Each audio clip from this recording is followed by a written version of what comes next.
गोजोनथाव खौरां सिक्किम रायजो दावबायनो थांनाय सुबुंफोरनि थाखाय आसामनिफ्राय सिक्किम दावबायनो थांनाय सुबुंफोरा गोनो गोथो आरो जिंगा सिनांगौ गैया। बर'नि हटेल एबा साइमन ग्रुप अफ हटेला नोंथांमोननो लानानै फैदों खम बेसेनावनो मोजां रोखोमै हर थानो हानाय खथा। साखोन सिखोन दुगैग्रा कम्फर्टेबल स्टे लोगोसे ट्रेन्सपर्टेशन एन्ड स्किम टुर प्रभाइडेडनिबो सुबिदा दं बे हटेलाव। सिक्किम रायजोनि रेडिअ क्वार्टार एबा लल बाजार टु अरेटिं रडनि साखाथियाव थानाय बर'नि हटेल एबा साइमन ग्रुप अफ हटेलाव बर'नि मोजां रोखोमै जाग्रा आदार अमा बेदर, अनला खारै, सबायजों दाउ बेदर आरो गोबां रोखोमनि बर'नि जाग्रा आदार बे हटेलाव मोननाय जायो।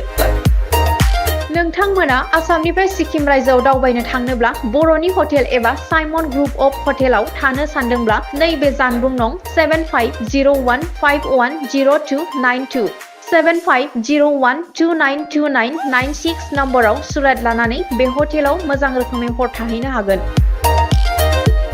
जोबोद मोजां जादों सासे साहसि बर' आइजो हिसाबै बहाय जे मोनसे हटेल बिजनेस खालामफैनानै जों बयखौबो गुबुन गुबुन जायगानिफ्राय फैनाय भिजिटर्सफोरखौ जे बरायनानै जोंखौ रिसेपसन खालामनानै मोजाङै मोजां आदर खालामनानै जोंखौ गोजोननाय होयो आरो जाहोयो आरो गाव गावनि जानाय बायदि संनानै जेरै बुङो बिदि जाहोदों बेनि थाखाय साबायखर। आरो नोंथांनि बे हटेलाव थाफैनानै जोङो गुबुन गुबुन सिक्किमनि आरो बे गेंटकनि साइट सिनफोर आरो नायनो गोनां जायगाफोरखौ नायनानै जों थांफिननायाव जेबो उसुबिदा मोनाखै, जायनि थाखाय जोङो दिनै साननै थानानै जोबोद मोजां मोनदों।